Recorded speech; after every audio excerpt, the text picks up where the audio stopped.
देश और विदेश में अनेक चिकित्साएं की हैं और अब उसके प्रतिरोध के लिए जो सहज कार्य हैं उनसे जनता का मार्गदर्शन करना चाहते हैं।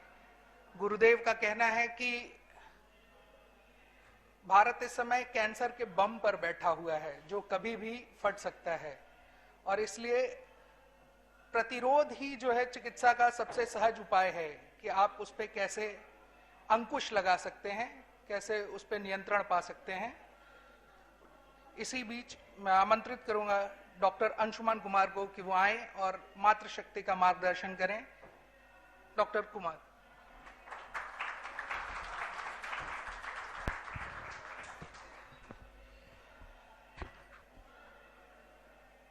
सरक गया।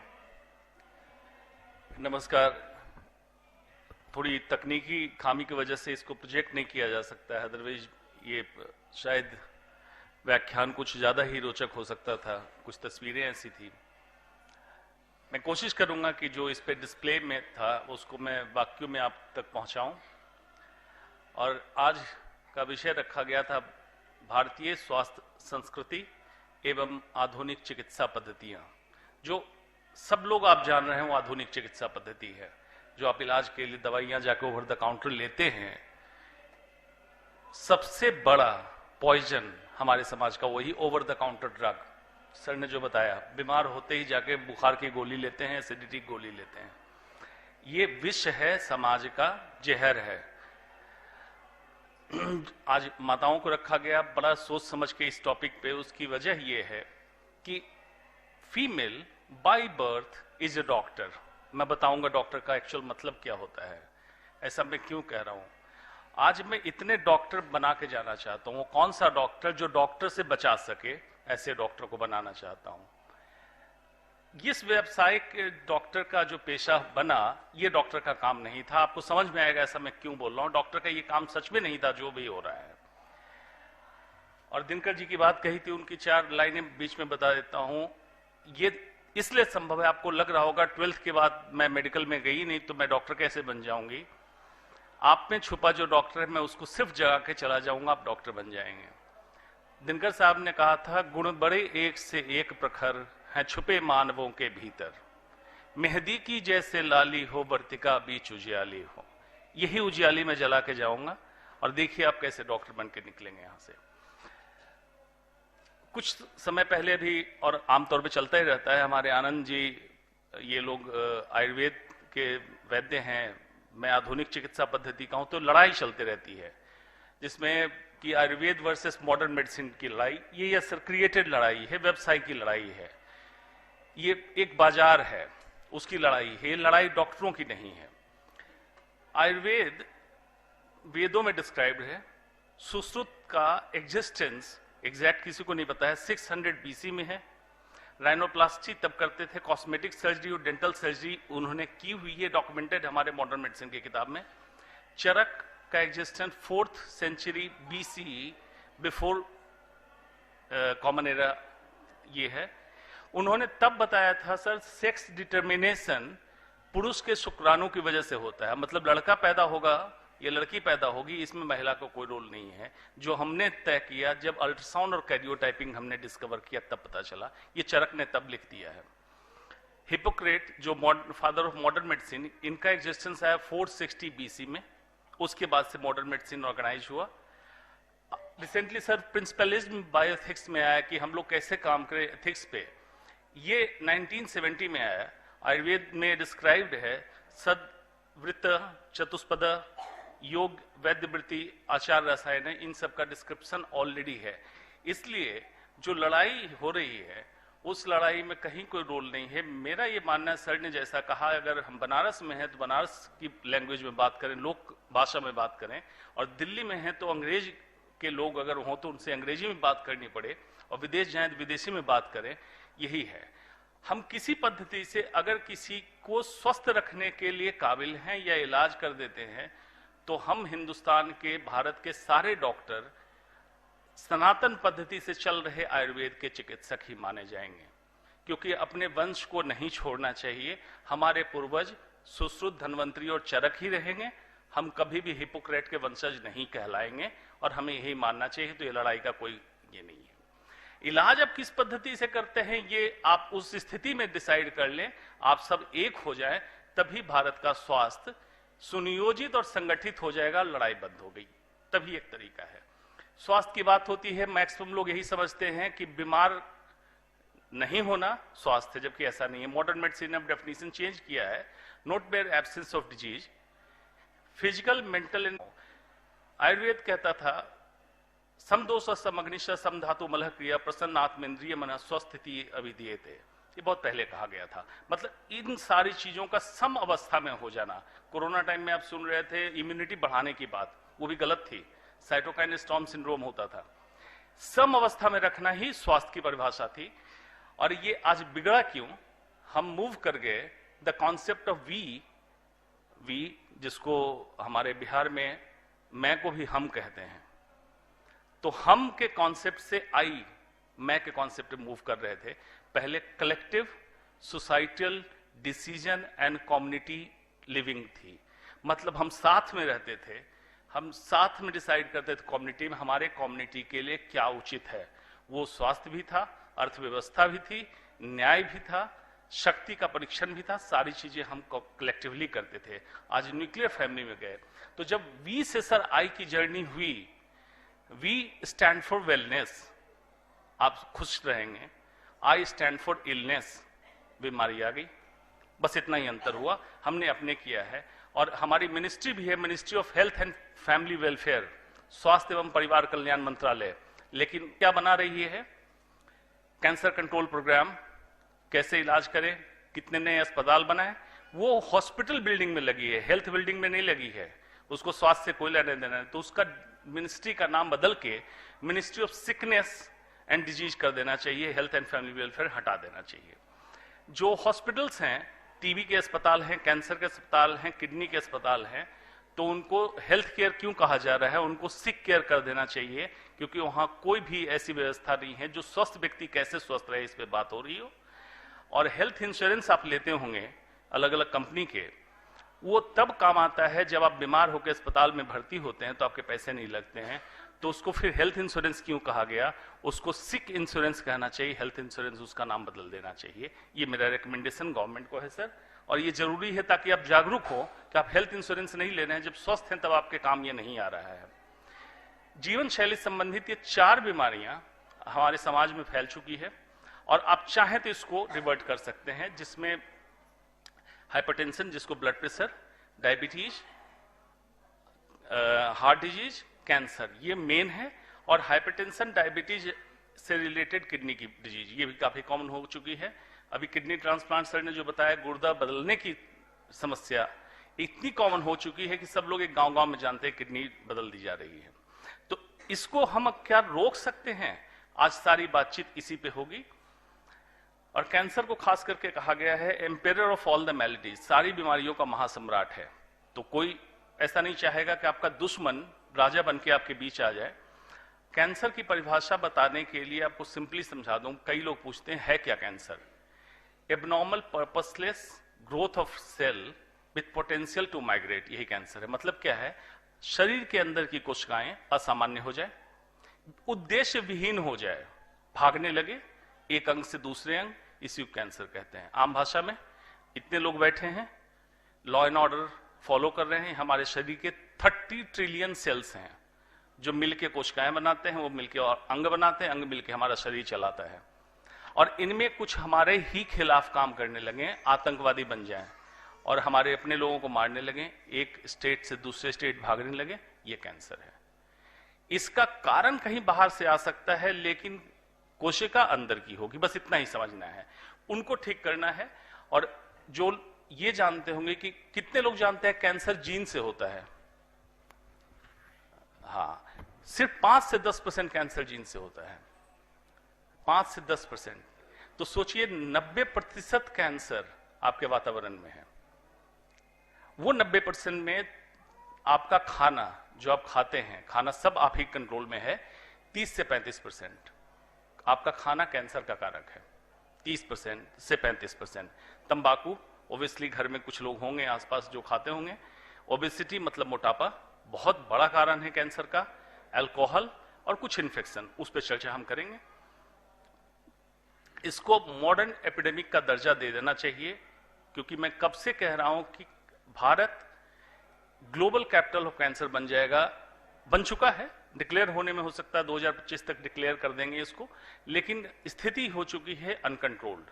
अगर हम लोग नहीं चेते, हमारा उद्देश्य होना चाहिए इसको रोकने पे, और प्रिवेंशन पॉसिबल है, जो संभव नहीं है उस पर मैं बात नहीं करूंगा, संभव है, इसको अगर हम मिल के करें तो शायद रोक लेंगे। इस तरह की बात इसलिए हो रही है, कई लोग कंफ्यूजन में होते हैं लास्ट में कि मैं कौन सा वाला डॉक्टर हूं, पीएचडी वाला हूं या एमबीबीएस वाला हूं या आयुर्वेद वाला हूं, डॉक्टर हूं कि नहीं हूं। उसका कारण ये है सर कि मैं बात सिर्फ रोकथाम पे कर रहा होता हूं, कभी मैं कैंसर सर्जरी पे बात नहीं कर रहा होता हूं। वो मेरा काम है, वो तो मैं कर लूंगा ऑपरेशन थिएटर में, लेकिन बात वो होनी चाहिए कि कैंसर बनना बंद हो जाए या कम हो जाए। उस पर अगर काम हो जाए तो वाकई काम होगा। तो जब मैंने कहा कि मैं बताऊंगा कि आप लोग कैसे डॉक्टर बन के जाएंगे, डॉक्टर का एक्चुअल मीनिंग है, ये लैटिन वर्ड से निकला था, डॉसियर, इसका मतलब था टीचर, शिक्षक। Primary role of doctor used to be teach the society, keep society healthy and happy, उसको स्वस्थ रखो और सुखी रखो, ये काम आप ही का है। अपने घर को, घर से समाज, समाज से देश बन जाएगा। अगर आप स्वस्थ और सुखी रख लेते हैं तो आप डॉक्टर हो गए, बस इतना ही आपका रोल है। और ये आयुर्वेद में बहुत पहले कहा था, स्वस्थस्य स्वास्थ्य रक्षणम आतुरस्य विकार प्रशमनम च। तो ये काम डॉक्टर का है, ये दोनों साइंस हमारा मान रहा है। इसलिए अगर आप ये कर लें तो संभव है कि आप डॉक्टर बन के यहां से निकलेंगे। एक इस एरिया में भी होता है छठ पूजा, मोस्ट इको फ्रेंडली फेस्टिवल है, जिसमें क्षितिजल पावक गगन समीरा, इन्हीं 5 तत्वों की पूजा होती है और 5 के संग की जा रही, जिससे इसको डिस्ट्रॉय ना करो। पूजा जिसकी करेंगे उसको कभी डिस्ट्रॉय आप नहीं करेंगे, लेकिन धीरे धीरे इसको ऑर्थोडॉक्स फेस्टिवल बना दिया गया। ये एक विडंबना है। और 5 एलिमेंट्स ही सर हर मिथोलॉजी में, हर कल्चर में, हर बुक्स में उठाएंगे तो इसी 5 एलिमेंट्स की बात होती है, क्षिति जल पावक गगन समीरा। कई लोग पूछते हैं आप कैंसर सर्जन हैं, बॉडी खोला तो कभी मिट्टी मिली, पानी मिला। इसका सार तत्व ये था कि इन्हीं चीजों से उत्पन्न आधार पे अल्टीमेटली माइक्रोसोम, बिल्कुल सूक्ष्म लेवल पे एटीपी जो हमारा काम करता है, जिससे हमें ऊर्जा मिल रही चलने की, इन्हीं चीजों से आ रहा है।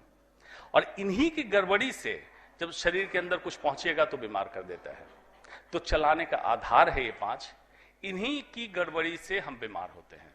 अगर इसको हम समझ लें तो शायद बीमारी कम हो जाएगी। तो पहले क्षिति की बात करते हैं।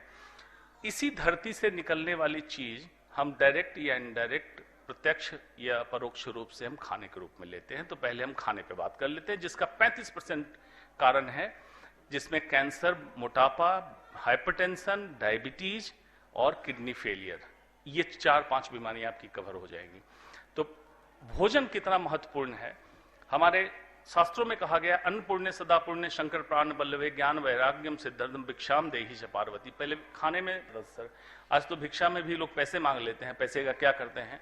लेकिन क्या हुआ, हिंदुस्तान को फास्ट फूड कल्चर आ गया, burger, pizza, packed food, chips, Kurkure, ये हमारा कल्चर नहीं था। इसको टेक्निकली मैं कहता हूं न्यूट्रिशनल पॉवर्टी, मतलब कुपोषण है ये।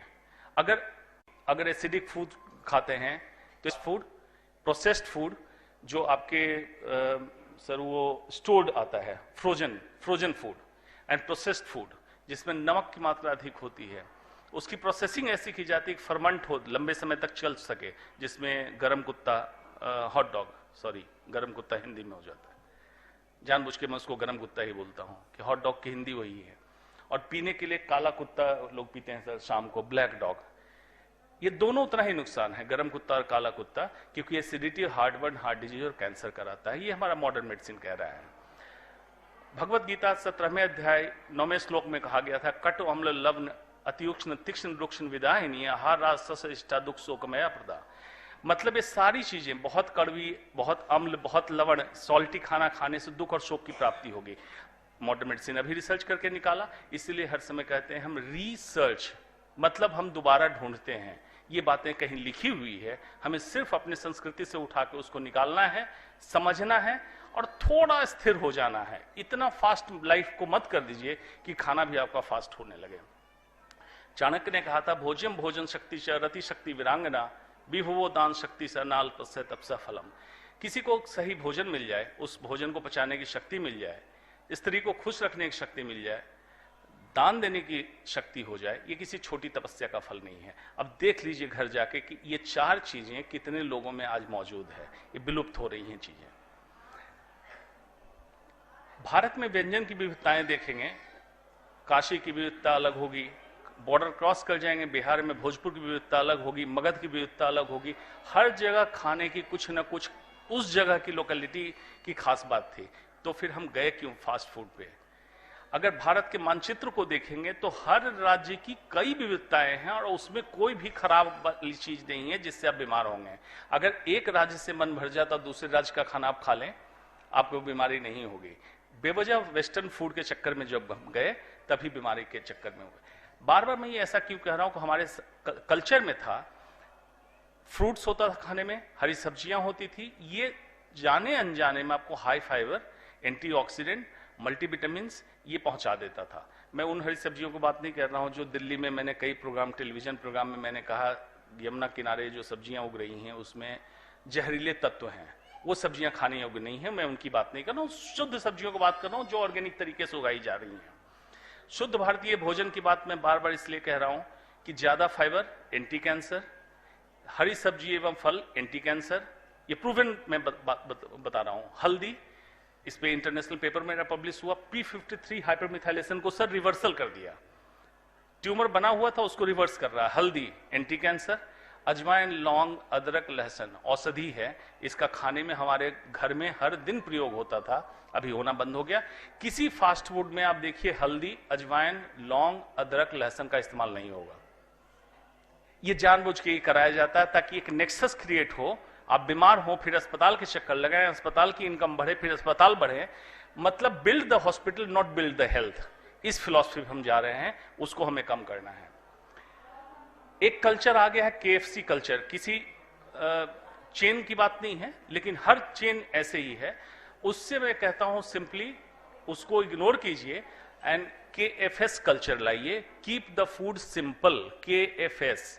अब इसका मतलब क्या है कीप द फूड सिंपल? इसका मैं जरूर आपको सूत्र देता हूं, घर में जाके इस्तेमाल कीजिए, देखिए कितना साधारण है और कितना स्वास्थ्यवर्धक है और बीमारियां देखिए कम होगी, जो स्टैब्लिश बीमारियां कम हो जाएगी। डायबिटीज, हाइपरटेंशन तो इंस्टेंट आपको कम होना दिखेगा। रीजनल और सीजनल खाना शुरू कीजिए, अपने क्षेत्र की उपजी हुई चीज खाइए और जो उस सीजन में हो रहा हो वही खाइए। स्टोर्ड फूड मत खाइए, कोल्ड स्टोरेज का हो चाहे फ्रोजन हो, चाहे इंडोनेशिया से कीवी मंगवा के मत खाइए। आपके क्षेत्र में कौन सा फल होता है, कौन सी सब्जी होती है उसको खाइए। पहला सूत्र, रीजनल खाइए और सीजनल खाइए। नेचुरली कलर्ड जरूर खाइएगा, आर्टिफिशियली कलर्ड मत खाइएगा। जैसे तंदूर की मुर्गी में आर्टिफिशियल रंग डाला जा रहा है, वो रंग कैंसर फॉर्मिंग है, उसको मत खाइए। नेचुरली कलर्ड गाजर, टमाटर, पालक, संतरा, लीची, जो नेचर ने कलर दिया उसमें कई ऐसे तत्व दिए, एंटीऑक्सीडेंट्स, माइक्रोन्यूट्रिएंट्स, लाइकोपीन, जो आपके शरीर की प्रतिरोधक क्षमता बढ़ाता, उसको जरूर खाएं आप। नेचुरली कलर्ड खाना है, आर्टिफिशियली कलर्ड नहीं खाना है। फूड के कॉम्बिनेशन को देखना है, खाना ऐसा बनाना है कॉम्बो जिसमें protein, fat, carbohydrate, vitamin, antioxidant, nutrients सारा हो। अब कुछ लोग कहते हैं कि फैट नहीं खाओ, कार्ब मत खाओ, ये बिल्कुल गलत फॉर्मूला है। शरीर को चलाने के लिए सारी चीजें चाहिए, उसकी मात्रा तय होती है और मात्रा शुद्ध भारतीय भोजन में ऑलरेडी तय थी। इसलिए घी बंद कर दो, सरसों का तेल बंद कर दो, ये रॉन्ग फॉर्मूला है। कई बार ऐसे ऐसे थ्योरी आती है फिर फेल भी होती है, कई थ्योरी फेल हो रही है अभी। होममेड खाइए और फ्रेश खाइए, मतलब फ्रिज का रखा नहीं खाना है। रखने के बाद जो उसमें प्रोसेस होता है, हर समय हर जगह जानिए माइक्रो ऑर्गेनिज्म है, बैक्टीरिया है, उसको भी खाने के लिए ऑर्गेनिक कंपोनेंट चाहिए। ऑर्गेनिक कंपोनेंट हमारा फूड है, उसमें जो टॉक्सिन्स निकलेंगे वही हम बाद में कंज्यूम करते हैं। तो होममेड एंड फ्रेश बना हुआ अभी का खाना है, फ्रिज में रखने की कोशिश करनी है कि इतना ही बनाया जाए, उसमें कंज्यूम हो जाए, जब दोबारा खाना हो तब बनाया जाए। B2B एक सूत्र है, बैक टू बेसिक्स। इसमें कहता हूं wholesome grain is for wholesome health. साबुत अनाज जो हम खाते थे वही होलसम हेल्थ, मतलब कंप्लीट हेल्थ का पैकेज था। आज गेहूं के हस्क को, चोकर को हटा के खाने की परंपरा आई, तो कंटेंट वर्सेस कार्ब का रेशियो डिस्टर्ब हुआ। मतलब कि एक गेहूं का दाना लीजिए, उसमें कार्बोहाइड्रेट कितना चाहिए था, प्रोटीन कितना चाहिए, फाइबर कितना चाहिए और विटामिन कितना चाहिए, इतना पैकेज आया था। आपने क्या किया, उसको सफेद आटा बनाने के चक्कर में छिलका हटाया, सब कुछ हटा दिया, सिर्फ स्टार्च बच गया।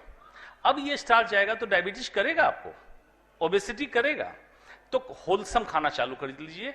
ब्राउन राइस जो बनाया जा रहा है, ब्राउन राइस तो नहीं है, रंग बनाया हुआ है। अपने घर में धान को छिलका हटवा के, जिसको कहते हैं मिल में निकलवाना है, उस अनाज को एज इट इज रोटी, चावल, खिचड़ी जिस फॉर्म में बनाते हो उसको बना खाना चालू कीजिए। देखिए कैसे लाइफ बदलने लगती है। इसको हम कहते हैं गैस्ट्रोनोमिक जर्नी, जो आप अभी तक कर रहे होंगे। अब इसमें आपके पेट की एक यात्रा शुरू होगी। इस गैस्ट्रोनोमिक जर्नी में इन्वॉल्व योर चिल्ड्रन, बच्चों को जरूर इन्वॉल्व करें। सबसे बड़ा विद्रोह वहीं से आता है, बच्चे रिविल करते हैं, विद्रोह करते हैं कि मैं नहीं खाऊंगा। तो उनको इन्वॉल्व कीजिए कि तुम बताओ, तुम साइंस पढ़ते होगे स्कूल में, प्रोटीन किसमें है? तो सर्च करेगा, आपको बताएगा मम्मी गेहूं में इतना है, राइस में इतना कार्ब है। बच्चों को इन्वॉल्व कीजिए और सच मानिए पीढ़ी से ज्यादा स्मार्ट है। अगर हम ये सोचे कि हमारे बच्चे स्मार्ट नहीं, हमसे ज्यादा इंटेलिजेंट, ये लिख सकते हैं कि आज आपने क्या क्या खाया, कितना खाया। 1 महीने कीजिए, आपका वेट रिडक्शन प्रोग्राम कितना फास्ट होने लगेगा, क्योंकि आप कॉन्शियस हो जाएंगे। आप पिछले खाने के लिए अवेयर हैं, जब लिखने जाएंगे तो आप देख लेंगे कि कितना मैं खा चुकी हूं। फॉर एग्जाम्पल 1700 कैलोरी आपको लेना है और 1500 कैलोरी पूरा हो चुका है शाम के 5 बजे, तो आप ओबियसली कह देंगे अब सिर्फ सलाद की जगह बची है, अब मैं कुछ नहीं खाऊंगी। और 1 महीने बाद ये डायरी आपके लिए एक मिरेकल साबित होगी। Supplement food, not the food supplement. आप मार्केट में जाते हैं, बहुत सारे फूड सप्लीमेंट आ गए हैं, उनको लेने की जरूरत नहीं है। सप्लीमेंट फूड लीजिए, मतलब कि ज्वार से क्या मिल रहा है, रागी ऐड कर लीजिए, गेहूं के साथ क्या मिल रहा है, दाल जोड़ लीजिए। इस तरह से कॉम्बिनेशन बनाइए, ये हमारे सारे फूड में है। रीड द लेबल, इसको हैबिट बनाइए। एक सर मैं बताऊं, रीड द लेबल की बात है, जब भी बाजार से कुछ लाते हैं उसका लेबल जरूर पढ़िए, उसमें क्या कंटेंट लिखा है, प्रिजर्वेटिव है कि नहीं है, उसके मार्कर्स क्या क्या हैं। एफएसएसआई हमारा हिंदुस्तान का एक एजेंसी है, वो देती है एक आईडी। आप उसके बारकोड को स्कैन कीजिए और ऑनलाइन चेक कीजिए कि एफएसएसआई मार्कर इसका जेन्युइन है या एक्सपायर्ड है। इससे आपको असली और नकली खाने की पहचान होने लगेगी। इसको हैबिट में डाल लीजिए। फूड मार्कर रीड करने का, जिनको अंग्रेजों को हम निगेटिव कहते हैं, हर समय गलत कहते हैं, उनके सिस्टम को फॉलो कर रहे हैं, लेकिन वो जो सिस्टम फॉलो करते हैं वो हम नहीं करते हैं। वो हर चीज चेक करते हैं, हम चेक नहीं करते हैं। हम ब्लाइंड ट्रस्ट कर लेते हैं, ले आए, मान लिया कि पैक्ड फूड है, ठीक होगा, नहीं होगा। जो भी आप लेके आते हैं मार्केट से, सूजी लेके आते हैं, मैदा लेके आते हैं, उसको चेक कीजिए कि ओरिजिनल है या नहीं है। Happy eating versus hedonistic eating, एक आनंद के लिए खाना खाना है और एक होता है जो आज हम कल्चर में ले आ चुके हैं, हेडोनिस्टिक ईटिंग, सुखवाद के लिए खाना खाना, मतलब जीभ के लिए, स्वाद के लिए जो खाना खा रहे हैं, उससे यात्रा मूव कीजिए हैप्पी ईटिंग पे। अब इसको समराइज में करूं कि कैसे समझेंगे, कैसे इतना याद रखेंगे, तो इसके रसोई के 3 प्रकार हैं। इस 3 प्रकार को समझ लीजिए, आपको याद रह जाएगा क्या खाना है क्या नहीं खाना है। 3 रसोई है। एक है भगवान की रसोई, जो एज इट इज आप खा सकते हैं, वो भगवान की रसोई है। जैसे फल फूल हरी सब्जी एज इट इज खा सकते हैं, आपके स्वास्थ्य के लिए लाभदायक, उससे नुकसान आपको नहीं होगा। ये भगवान की रसोई, ये आप खा सकते हैं। दूसरी रसोई है इंसान की रसोई, जो आप लोगों की है, जो माँ खाना बनाती है, चावल दाल रोटी सब्जी, जो हमारे शुद्ध भारतीय भोजन घर में बन रहा है रसोई में, ये इंसान की रसोई है। ये भी जैसा मैंने कॉम्बो बताया, इससे अगर बना के खाया जाए, इससे भी नुकसान नहीं, इससे भी स्वास्थ्य का लाभ होगा। और तीसरी रसोई है जिसका खाना नहीं खाना है, वो है शैतान की रसोई। ये है प्रोसेस्ड और पैक्ड फूड। और हर समय गौर कीजिएगा, इसकी पैकिंग लाल, नीला, पीला या हरा बनाया जाएगा। जो विवियोर स्पेक्ट्रम है, विजुअल स्पेक्ट्रम, उसमें लाल सबसे जल्दी आप कैच करते हैं, दूर से पता चलता है। जब आपकी गाड़ी क्रॉस कर रही होती है, अगर लटके हुए पैकेट पे रेड कलर है तो बच्चे कह देंगे दिलवा दो, ये मार्केटिंग टैक्टिस है। जब हम लोग एमबीए कर रहे थे तब हमें समझाया गया था कंज्यूमर साइकोलॉजी को कैसे पकड़ना है। ये शैतान की रसोई हर समय इस तरह से कलर्ड पैकिंग पे करता है, उस तरह कलर की चीज अंदर नहीं मिलेगी। इसलिए जितने आपके फास्ट फूड के आउटलेट हैं उसका बोर्ड रेड होगा ताकि दूर से दिख जाए। अब आप गौर करने लगेंगे, जैसे दिखे तो गौर कीजिएगा, ये शैतान की रसोई का बोर्ड दिख गया। शैतान की रसोई खाने से बच्चों को दूर कर दीजिए, आप भी दूर हो जाएंगे, धीरे धीरे करके घर में सिस्टम बदल जाएगा। अब ये तो बात हो गई क्या खाना है, कब खाना है। जब भूख लगे तभी खाना है, भूख ना लगे तो खाना नहीं खाना है। अंतर है। एक बार मुझे तपोवन बुलाया गया सर, ओशो कम्यून काठमांडू में, तो उन्होंने कहा कि भूख पे बोलिए। मैं गया था कुछ और प्रेजेंटेशन करने, भूख पे बोलने लगा तो मैंने उनको जब समझाया तो उनको बड़ा इंटरेस्टिंग लगा। वही चीज अब मैं आपको शेयर करता हूं। Difference between hunger and lust, भूख और वासना में अंतर है। जो नॉर्मली हम खाते हैं वो वासना है, मतलब कहीं से क्रॉस कर रहे थे, हमने देखा समोसे रखे हैं, खा लिए, ये वासना है, भूख नहीं थी। भूख किसे कहते हैं? भूख न देखे जूठी भात, नींद न देखे टूटी खाट, इश्क न देखे जात को जात। जब ऐसी भूख लगे कि जूठी भात भी पसंद आ जाए तो खा लीजिए, इसको कहते हैं भूख। थोड़ी देर करके देखिए, उसके ऊपर का सारा खाना हमारी बीमारी का कारण है, स्टोर हो रहा है, हमें जरूरत नहीं है। और आज हम फेमाइन के स्टेट में नहीं हैं, मतलब अकाल पड़ने वाला नहीं है कि अगर हम चाहिए शाम को तो खाना नहीं मिलेगा। तो फिर इस तरह से स्टोर्ड होर्डिंग क्यों कर रहे हैं बॉडी के अंदर? इसको बाहर ही रहने दें, जब जरूरत होगी तब आप खाना खा लीजिएगा। क्षिति के बाद में आता हूं जल पे। जल ग्रहण, पहले जल निःशुल्क था, प्योर, शुद्ध था, विष रहित था, डिटॉक्सिफाई करता था बॉडी को। इसलिए कहा जाता था शरीर के 1/20वें हिस्से के बराबर आप दिन में पानी पी लीजिए। मतलब 60 किलो के व्यक्ति लगभग 3 लीटर और 80 किलो का व्यक्ति लगभग 4 लीटर पानी पी ले, बॉडी को डिटॉक्सिफाई कर देगा। जो शरीर में खाने के कारण, एक्सरसाइज के कारण, चलने के कारण टॉक्सिन्स जमा होते हैं उसको निकाल देगा। लेकिन आज क्या हो गया? पानी बॉटल में बंद है, न शुद्ध है न प्योर है, कहां से पिए? तो इसी वजह सर मैं बाढ़ क्षेत्र में पैदा हुआ, बिल्कुल गंगा के तट पे, दिल्ली में रहता था। एक बार मैं लौट रहा था कहीं से, ऐसे में विज्ञान का विद्यार्थी था, बाद में मेडिकल में आ गया था। तो एक कविता लिखी, उसकी 4 पंक्तियां ये थी। मैं दिल्ली में, मेरी फ्लाइट लैंड करने वाली थी, मैं ढूंढ रहा था मेरा घर कहाँ पे है। जब देख रहा था सिर्फ बड़े बड़ी इमारतें, टिमटिमाटी बत्तियां, न कोई नदी, न तालाब, न पेड़ पौधे, बागीचा, कुछ नहीं था। मेरा घर जहां था, जहां मैं पैदा हुआ था, सामने गंगा थी, बागीचा था, गौशाला, सब कुछ था। उसी पे जो लिखा था जल पे, उसकी बीच की 4 लाइनें ये थी, पत्थरों के इस शहर में एक पत्थर था मेरा, दिल्ली। पत्थरों के इस शहर में एक पत्थर था मेरा, ना थी गैया, ना था बछड़ा, ना था बागीचा मेरा। क्षीर बंद था, क्षीर मतलब दूध, पैकेट में आ रहा है। क्षीर बंद था, नीर बंद था, पानी बॉटल में है। क्षीर बंद था, नीर बंद था, और बंद किस्मत मेरा, ना थी हरियाली यहां, ना था वो दरिया मेरा, ना था वो दरिया मेरा। इसलिए बीमारी का कारण बन गया महानगर। पानी पीने का समुचित समय, सुबह जगने के बाद ब्रश करके आप 2 ग्लास पानी पी ले। रात को जो भी कैटाबॉलिक प्रोसेस हुआ है आपके बॉडी के टॉक्सिन्स को यूरिन के साथ निकाल देगा। स्नान से पहले 1 ग्लास पी लें, दोपहर के खाने से पहले पी लें अगर आप स्लिम रहना चाहते हैं। अगर आप बराबर की अवस्था में बिल्कुल एडिक्वेट वेट है रखना चाहते हैं तो साथ साथ में पी लें पानी। यूजुअली खाने के बाद पानी पीना तुरंत अवॉइड करें, डाइजेस्टिव जूसेज को काम करने का समय दें, पाचन सही हो। सूर्यास्त के समय पिएं और सोने से पहले पी लें। अगर इतना पी लेंगे तो आपका क्वांटिटी 3 से 4 लीटर की पूरी हो जाएगी। इसको आप पूरा करें। आमतौर पे योग रत्नाकर आयुर्वेद में लिखा हुआ है कि आधा पेट खाना खाएं, 1/4 पानी की जगह छोड़ दें, और 1/4 जो उसकी चर्निंग प्रोसेस होगी, उससे एयर बनेगा, उसको मूवमेंट के लिए जगह छोड़ें। तो ये फॉर्मूला देख सकते हैं, कोई मेजरमेंट स्केल नहीं है, लेकिन आज इंसान कहाँ पेट में जगह खाने के पानी के लिए छोड़े? क्योंकि सुबह उठ के डायबिटीज की गोली, कोलेस्ट्रॉल की गोली, थायराइड की गोली, बीपी की गोली, क्या यह संभव है? ये आधुनिक मानव के पेट को वापस खाली कर सकते हैं, ये वापस खाली कर सकते हैं। सिर्फ अपने जीवन शैली को बदल लें सिर्फ खाने पानी पे ध्यान दें तो ये सारी गोलियां आपकी वापस निकल जाएगी और पेट खाली हो सकता है। जो घर में आस पड़ोस में गुटखा, तंबाकू, सिगरेट लेते हैं उनसे जरूर आप रिक्वेस्ट करें। ये डेफिनेट कैंसर के कुछ कारण जो मालूम है उसमें खाने का एक बहुत बड़ा कारण है गुटखा, तंबाकू और सिगरेट।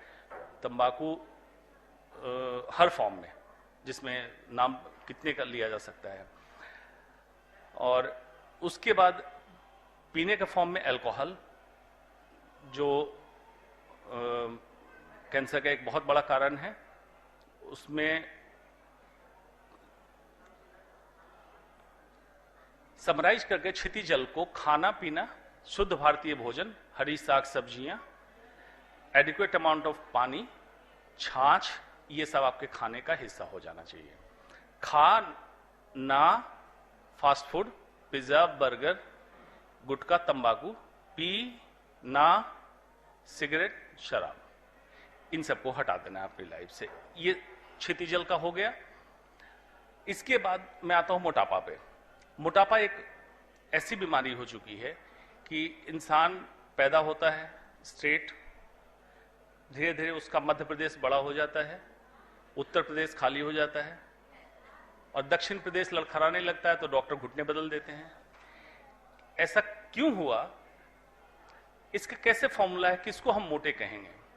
इंडिया के लिए कहा गया है कि महिलाओं के लिए अगर कमर को नापे 80 सेंटीमीटर से ज्यादा है तो उनको ओबीज कैटेगरी में डालते हैं, और पुरुषों का 90 सेंटीमीटर मतलब 36 इंच से ज्यादा है तो ओबीज कैटेगरी में डालते हैं। तो ये मोटापा, इससे आप देखिए कि हिंदुस्तान में मोटापा कितना बढ़ा। कौन कह रहा है हिंदुस्तान में गरीबी है? मोटापा बढ़ गया। ये है लेस देन 50 ईयर्स, 50 साल से ऊपर नहीं, लेस देन 50 ईयर्स, 50 साल के ऊपर का अलग पैरामीटर है। नेशनल एवरेज हिंदुस्तान का है कि 9.8%, लगभग आप रख लें कि 10% लोग मोटे हैं, ये नेशनल एवरेज कहता है, लेकिन ये अंडर रिपोर्टेड है। दिल्ली में लगभग 30% से ज्यादा लोग मोटे हैं इस डेफिनेशन से, और लो सोशियो इकोनॉमिक क्लास के लोग भी अब मोटे हो रहे हैं। ई रिक्शा चालक, पहले रिक्शा चालक पतला ही हुआ करता था, जब से ई रिक्शा, उसकी तस्वीर मैंने लगाई थी, डिस्प्ले होती, बैठा हुआ व्यक्ति भी मोटा, चलाने वाले भी मोटा। पहले बैठा व्यक्ति मोटा होता था, चलाने वाला पतला होता है। तो ये क्या विकास है? ये विनाश है। क्योंकि ये आज रिक्शा चालक सर डायबिटिक नेफ्रोपैथी लेके, अनकॉन्शियस डायबिटिक कीटोसिडोसिस लेके अस्पताल में भर्ती हो रहा है, ई रिक्शा चालक। ये विनाश है कि विकास है? रिक्शा चालक जिसको खाने को नहीं था उसको ई रिक्शा पकड़ा दिया और वो डायबिटिक कीटोसिडोसिस नेफ्रोपैथी लेके अनकॉन्शियस स्टेट में हॉस्पिटल में भर्ती हो गया। अवेयर नहीं किया उसको। ये अवेयर करना था कि तुम जिस क्वालिटी का खाना खा रहे हो, हाई कार्बोहाइड्रेट डाइट, अब तुम पैडल नहीं चलाओगे तो उस खाने को कम करना, प्रोटीन बढ़ा देना, तुम्हारी इनकम भी बढ़ेगी। ये अवेयर नहीं किया, हमने मशीन दे दी उसको। ऐसी दिनचर्या हुई क्यों? Life has become a compass. जैसे कंपस में देखते हैं नॉर्थ और साउथ दो ही सुई अटकी रहती है उसकी, सेम आज इंसान की सुई घर और डॉक्टरों के लिए अस्पताल, बाकी लोगों के लिए ऑफिस, ऑफिस घर, घर ऑफिस, यही उनकी जिंदगी रह गई है। और दिल्ली वालों के लिए बीच में अगर कुछ दिनचर्या में आए तो ये आता है concept of 3M, movie, mall, मदिरा। इसके अलावा उनकी लाइफ में कुछ नहीं है। क्यों? रिक्रिएशन की जगह नहीं है, कहीं नेचर नहीं है, सब कुछ काट दिया गया। Abnormal circadian rhythm. Circadian rhythm एक दिमाग में बायोलॉजिकल क्लॉक दिया गया है। सूरज के जगने से, सनराइज से हमें जग जाना चाहिए, और सूरज के अस्त होने के जितना करीब हम सो जाएं तो हमारा बायोलॉजिकल क्लॉक सो जाता है, और हमारे सारे बॉडी का हार्मोन सिस्टम, ब्रेन, सारा सिस्टम उसी हिसाब से फिक्स किया गया। और ये फिक्स है, आज का नहीं है, इवोल्यूशन प्रोसेस में हजारों हजार साल में ये फिक्स हुआ है। आज उसको हम चैलेंज कर रहे हैं। सूरज के उगने के कई घंटे बाद हम जगते हैं, जगने के तुरंत बाद हम मीठी चाय पीते हैं, जो सर्काडियन रिदम मना कर रहा था, और सूरज के डूबने के कई घंटे बाद हम खाना खाते हैं, जिसमें हमारा गट का पैरासिम्पैथेटिक सिस्टम डाइजेस्ट करके सोना चाह रहा था और बाकी सारे प्रोसेस को स्ट्रीमलाइन करता ताकि अगले दिन के हम रिचार्ज होकर उठते। ये अब इसको एक्स्ट्रा काम करना पड़ रहा है डाइजेशन के लिए रात को 12 बजे। ये एबनॉर्मल सिस्टम है। तो अपने घर के सिस्टम को थोड़ा ये करें, ट्विस्ट करें, और उसमें सिंपल फॉर्मूला है बी द लीडर। अपने आप से स्टार्ट कीजिए, आपको अपने स्टार्ट करना है। अगर आप कहिएगा सबको इकट्ठे में चेंज कर दूं तो ये असंभव हो जाता है, फिर विद्रोह हो जाएगा।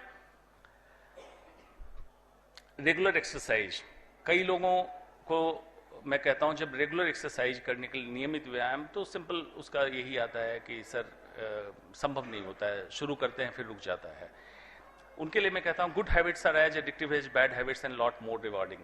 रेगुलर एक्सरसाइज का मतलब क्या होता है? मेटाबॉलिक इक्विवेलेंट एक चीज होती, एमिटी फॉर्म, उसको हम नापते हैं। जैसे आप लोग बैठे हैं, अब इससे समझिएगा, इस समय भी आपकी कैलोरी बर्न हो रही है, मतलब एनर्जी खत्म हो रही है। तो बैठने में जो एनर्जी खत्म होती है उसको हम कहते हैं 1 MET, मतलब ये बेसिक तो आपको खर्च करना ही करना है, तो इसके लिए खाना खाना है।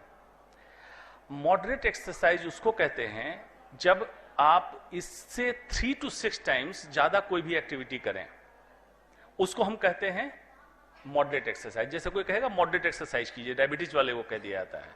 जैसे ब्रिस्क वॉकिंग, तेज चलना मॉडरेट एक्सरसाइज है। बैठने से 3 से 6 गुना आप कितने स्पीड से चल रहे हैं, 3 किलोमीटर से लेकर 6 किलोमीटर के बीच, उसको हम कहते हैं मॉडरेट एक्सरसाइज। और थर्ड है विग्रस एक्सरसाइज। विग्रस एक्सरसाइज कहता है जब 6 टाइम से ज्यादा, अभी बैठने में जितनी एनर्जी खर्च हो रही है इससे 6 टाइम ज्यादा खर्च हो, उसको कहते हैं विग्रस एक्सरसाइज, जिसमें जॉगिंग, रनिंग, साइकिलिंग, स्विमिंग, ये सारी चीजें हैं।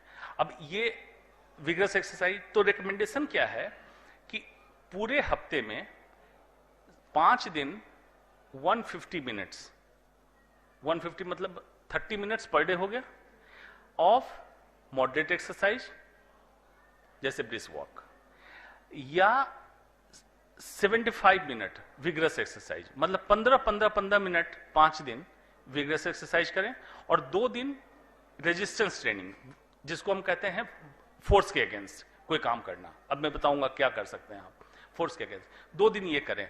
ये कहता है कि आपको प्रॉपर जितना आप खा रहे हैं उसको कंज्यूम कर देगा, आपको मोटापा नहीं चढ़ेगा, कोई बीमारी नहीं होगी। अब इसको अगर कहिए एक फॉर्मूला बता दीजिए क्या करें। 15 से 30 मिनट योगासन के अलग अलग आसन जो मैंने डिस्प्ले किया था, अगर इतने आसन कर लेते हैं, 64,000 आसन हैं, उसको करके 64 किया गया। 64 के बाद कहा गया 4 आसन कर लो डेली। वो 4 आसन आपके 15 से 30 मिनट में हो जाएंगे। अगर कर लेते हैं तो आपका विग्रस ट्रेनिंग 15 मिनट का per debt plus resistance training ये हो जाता है योगासन में। डेविड कॉल्टर, आपको पता नहीं होगा, एनाटॉमी का टीचर है अमेरिका में, उसने हमारे योगासन को उठा के किताब लिखी, एनाटॉमी ऑफ हठ योगा। ये मैंने किताब का रेफरेंस दिया है। और वहां पे इसकी एनाटॉमी पे जब रिसर्च किया गया कि योगासन में जो जो हम पोजीशन लेते हैं, इसमें गोल्गी बॉडी कैसे काम कर रही है, रिसेप्टर कैसे काम कर रहा है, तो वो लोग सरप्राइज थे कि कैसे डिजाइन किया होगा उस समय जिसमें एनाटॉमी नहीं पता थी। तो ये बेस्ट पार्ट है आपका। ये मैं क्यों कह रहा हूं,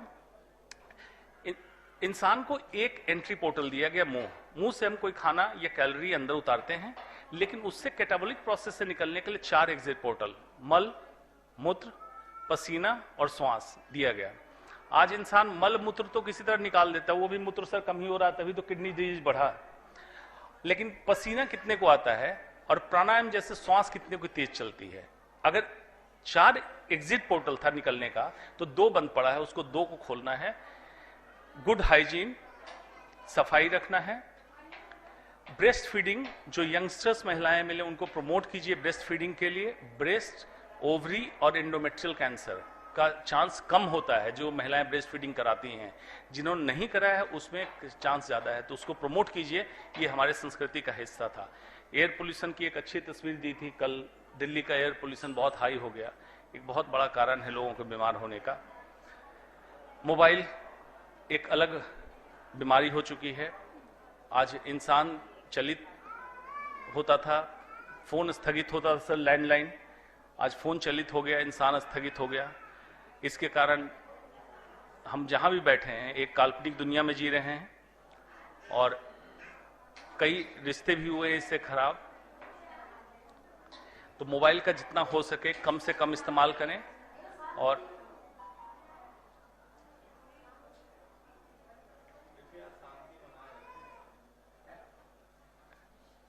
प्रॉपर स्लीप, नींद की कमी एक बहुत बड़ा कारण है। नींद की कमी से मतलब है या तो इन आवर स्लीप, कितने घंटे आप सो रहे हैं उसमें कमी हो जाए, या डिस्टर्ब स्लीप, दोनों गड़बड़ है। तो सबसे पहले तो उसके कारण को चेक कीजिए, क्या कारण है अगर हाल फिलहाल में हुआ, और उसको ठीक कीजिए। अगर बहुत लंबे समय तक नींद की गड़बड़ी चल रही है तो बहुत बड़ा बीमारी का कारण है। हिडन अननोन कुछ हमारे बीच जो पॉइजन है वो है प्लास्टिक यूजेज। इससे बिस्फेनॉल ए और थैलेट्स, दो बड़े केमिकल्स निकल रहे हैं जो थायराइड की समस्या महिलाओं में बढ़ा दी, और थायराइड की गोली कॉमन हो गई। एजियोस्पर्मिया मेल में बढ़ा दिया, जिसके कारण इनफर्टिलिटी सेंटर खुलने लगे, बांझपन हो गया मर्दों में, और कैंसर की समस्या बढ़ गई। तो प्लास्टिक का इस्तेमाल अपने घर से हटाइए। बोतलें, प्लास्टिक माइक्रोवेव में गर्म करने वाले बर्तन, प्लास्टिक बोतलें, खास करके पानी की जो गाड़ी में आप रखते हैं, फिर उसमें पानी बचा रहता है, फिर उठा के पी लेते हैं, उसको आज से बंद कर दीजिए। वो बहुत टॉक्सिक, बहुत जहरीला है। और माइक्रोप्लास्टिक हमारे शरीर में घूमने लगा है। मछलियों के अंदर माइक्रोप्लास्टिक, गाय के दूध में माइक्रोप्लास्टिक, हवा में माइक्रोप्लास्टिक हम इनहेल कर रहे हैं। माइक्रोप्लास्टिक से हमें बचना है। न्यूयॉर्क टाइम्स में, वहां जर्नल में जब पब्लिश हुआ, न्यूयॉर्क टाइम्स से 2018 में एक पेपर, बहुत अच्छा रिसर्च आर्टिकल पब्लिश किया, जिसमें कहा human stomach has become ocean of microplastic. मनुष्य का पेट एक माइक्रोप्लास्टिक का समुद्र बन चुका है, उसने जांच करके निकाला है। इसलिए प्लास्टिक को अपने जीवन से हटाएं, इन बीमारियों से बच सकते हैं। जितना हो सके इंसेक्टिसाइड, फर्टिलाइजर और आर्टिफिशियल केमिकल, इसके खाने से इसके चीजों को हटा दें। स्ट्रेस बहुत बड़ा कारण है, और सबसे बड़ा स्ट्रेस का कारण है पूछ। कहीं गए तो आपको इज्जत कितनी मिली, सबसे बड़ा कारण है स्ट्रेस का। अहंकार और पूछ, अहंकार, भैंस निकल जाती है लेकिन पूछ उसकी अटकी रहती है, वो है अहंकार। तो अहंकार और पूछ दोनों को हटाया। भय, फियर फैक्टर, हर इंसान आज भय में है। कुछ लोग दुस्साहसी हो गए हैं, जो आतंकवाद में लग गए, वो निर्भय हो चुके हैं। एक स्थिति ये भी हो सकती है निर्भय, भय से अलग, वो है स्थिति अभय की। ये स्थिति तब संभव होगी जब ना आपको भय होगा और जब ना आपको निर्भय होंगे। हंसना लोगों ने छोड़ दिया। किसी से पूछिए तो लोगों को लगता है कि पैसा पैसा पैसा। उसके लिए शास्त्रों में कहा गया, अर्था भवन्ति गच्छन्ति लभ्यते च पुनः पुनः पुनः कदापि न आयति गतम तु नौ यौवनम। आज जो जवानी मिल गई, आज जो समय मिल गया, इसको इस्तेमाल कर लेंगे। अर्थ मतलब धन आएगा, चला जाएगा, दोबारा आ जाएगा, लेकिन ये जवानी जाएगी नहीं आएगी।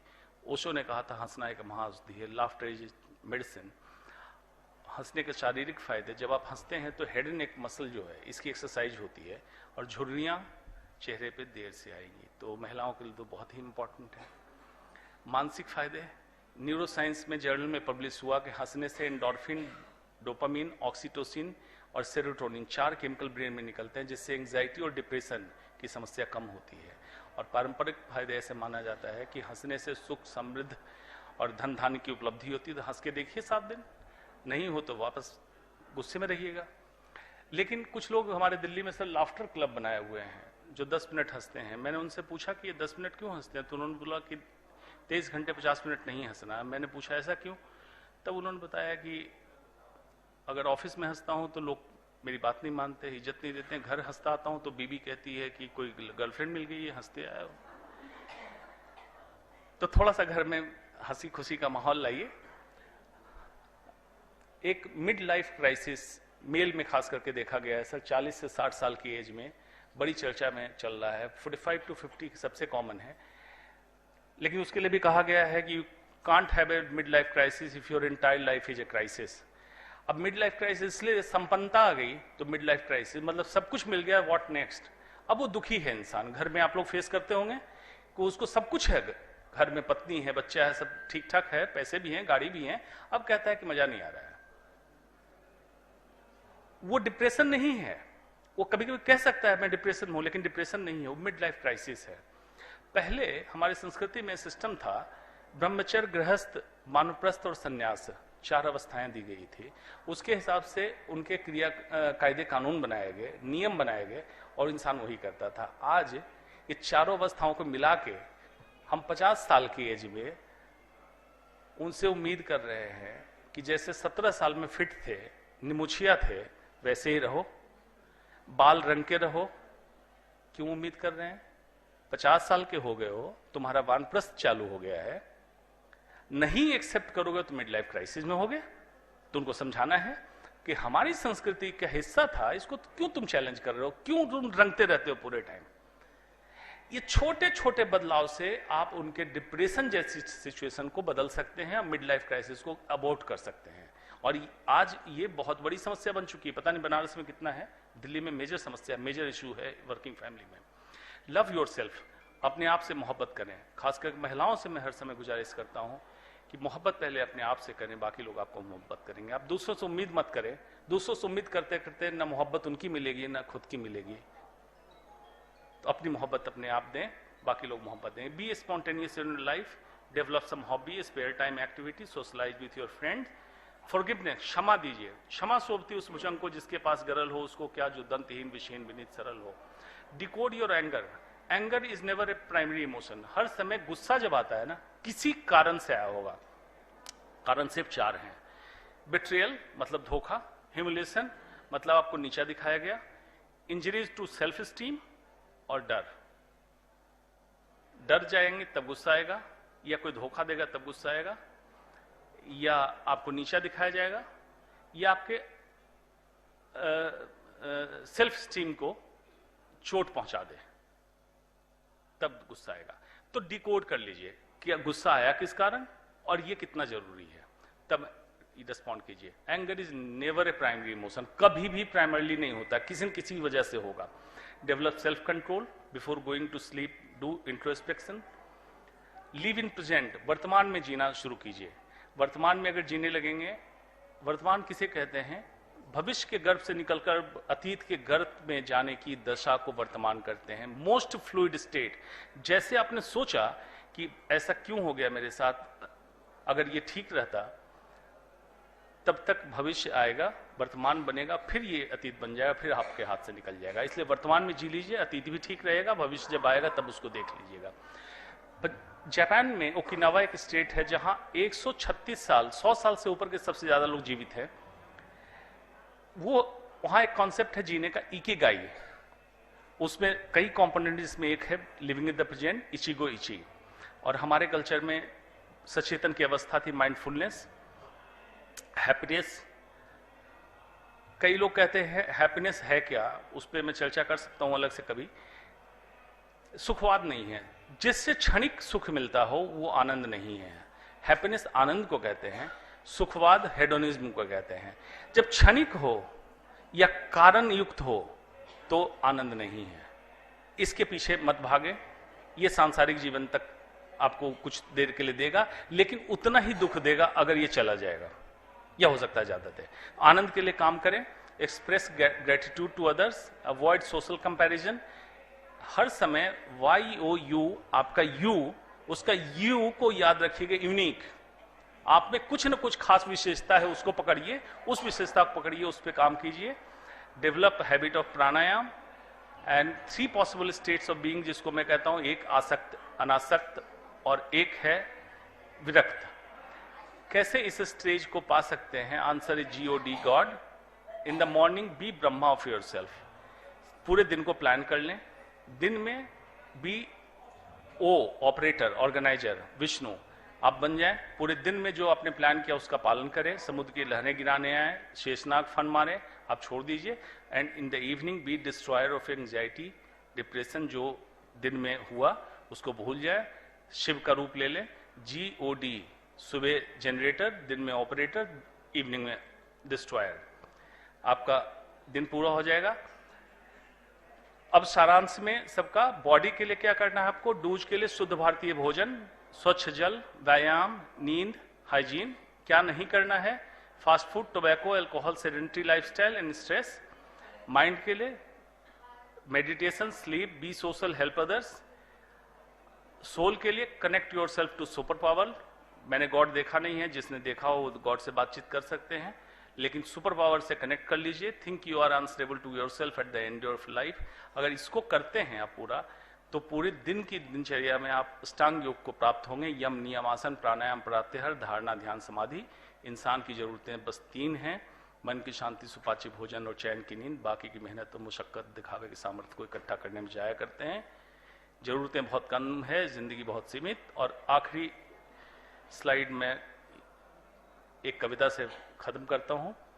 जो हमें मिल जाता है उसको हम वेटेज नहीं देते हैं, जो नहीं मिलता उसके पीछे भागते रहते हैं। उसी पे मैंने लिखा था, जो मिल जाए वो मिट्टी है, जो पा न सके वो सोना है। निर्मल मन हो जा रे मानस, नित दिन तेरा रोना है। माया और प्रपंच भवन में निर्भर किस पर होना है, कर सको कुछ कर लो बंधु, सब कुछ एक दिन खोना है।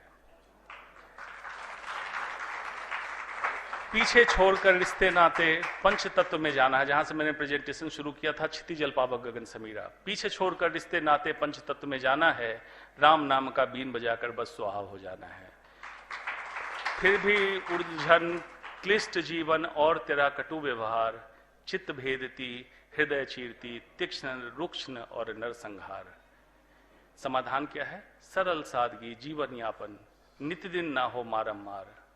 प्रेम भाव दया कर्म सहिष्णुता और परोपकार, प्रकृति स्नेह मधुरवाणी संतुलित और सरल विचार।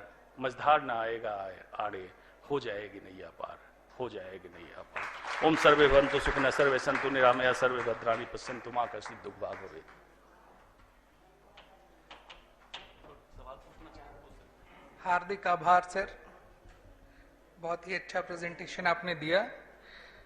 काशी के दो मूर्धन्य चिकित्सा क्षेत्र के दो मूर्धन्य विद्वान हमारे बीच उपस्थित रहे और अपने अनुभवों से हमारा मार्गदर्शन किया, इसलिए गंगा महासभा की तरफ से मैं इनका हार्दिक अभिनंदन और आभार व्यक्त करता हूं। दोनों ही विद्वानों का मूल फोकस रहा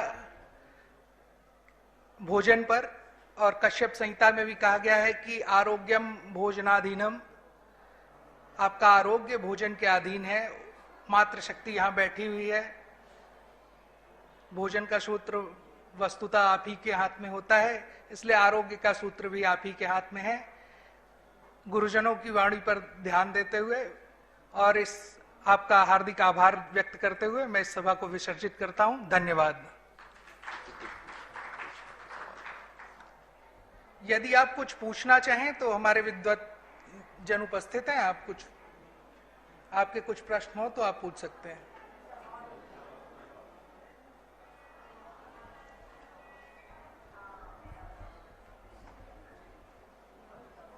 मेरे जेठ है जो कि 65 वर्ष का उम्र है उनका, और नशा पत्ती तो कुछ नहीं करते हैं। हम लोग पंडित जी हैं, बाकी सादा भोजन हम लोग घर का करते हैं। उनको मुंह में कैंसर हो गया है, अपने आप पता नहीं क्यों, काफ़ी दवा हुआ कराया गया, आराम नहीं मिल रहा है। हम यही खुजवा के अब उसके बाद जो आम तौर पे अभी भी 90% मुंह के कैंसर का इलाज ऑपरेशन से संभव है, लेकिन आपने कहा दवा से आपने इलाज कराया। दवा से इलाज संभव? खाते तो पूरी नींद आती है आपको? सोचते क्यों रहती हैं? कहाँ सोते हैं हम, चलते फिरते नींद के लिए। हाँ सोचते बहुत। आप अभी सभागार में बैठी, अभी भी नींद के लिए सोच रही हैं। किसी को सुने हैं राम राम बहुत बार करने से राम मिले हों, या बहुत भगवान भगवान करने से भगवान मिले हों? छोड़ दीजिए आज से नींद, गोली भी और नींद को भी। कैसे रात पागल होकर घूमे? आशिक उसी के पीछे भागता है जो जिसको वो दुत्कार रही होती है। आप दुत्कार दीजिए, नींद आप ही के पास आएगी। गोली भी छोड़िए और नींद भी छोड़िए। आप नींद को अभी भी पकड़े हुए हैं। रात को बड़ी सोच आती है। अम्मा, शरीर का ऐसा सिस्टम बना है कि बिना नींद लिए और बिना भोजन लिए हमारा शरीर चल नहीं सकता है। असंभव, चल ही नहीं सकता है। कोई अगर ये कह दे कि मैं बिना खाना खाए बिना सोए जिंदा हूं, तो रिसर्च का, शोध का विषय बन जाएगा। तो आपको मैं जो सलाह दूंगा, आप इस तरह से एक समर्पण लीजिए कि चाहे नींद आए ना आए, न मैं नींद के बारे में सोचूंगी, न मैं नींद की गोली के बारे में सोचूंगी। क्या होगा? 3 दिन, 4 दिन, 1 हफ्ते, एक थ्योरेटिकल सैद्धांतिक रूप से मैं आपको बता रहा हूं कि नींद नहीं आएगी। यही तो होगा। आप चैलेंज ले तो लीजिए। अनलेस की कोई बीमारी ना हो। मैं उसकी बात, मैं मान रहा हूं कि आप सब कुछ नॉर्मल चल रहा है आपका, और उसके बाद नींद की समस्या बता रही हैं, तो छोड़ के देखिए, नींद आ जाएगी। हमारी तो कुछ नहीं है, क्यों? मुझे पता है, तभी आप बता रही हैं, तो आप करके देखिए, नींद आ जाएगी। ये बहुत छोटी समस्या है। नहीं नींद आ रही तो बड़ी घबराहट होती है, बड़ी सोच होती है। उस समय छोड़ दीजिए आप। ये मान लीजिए कि अब सुबह होने का इंतजार करेंगे, अब नींद नहीं चाहिए, करके तो देखिए एक बार। आप बेचैन हो रही हैं कि अगर नींद नहीं आएगी तो क्या हो, कल सुबह दिन में थकान रहेगी, मैं कैसे बात कर पाऊंगी, नींद आते रहेगी, सब कुछ छोड़ दीजिए। कोई नहीं सोचेगा। सारी चिंता छोड़ के आप बिस्तर से उठ जाइए, जाके बैठ जाइए बाहर, अब देखिए क्या होता है। हमारा सिस्टम ऐसा बनाया गया है कि बिना नींद दिए रह ही नहीं सकता है।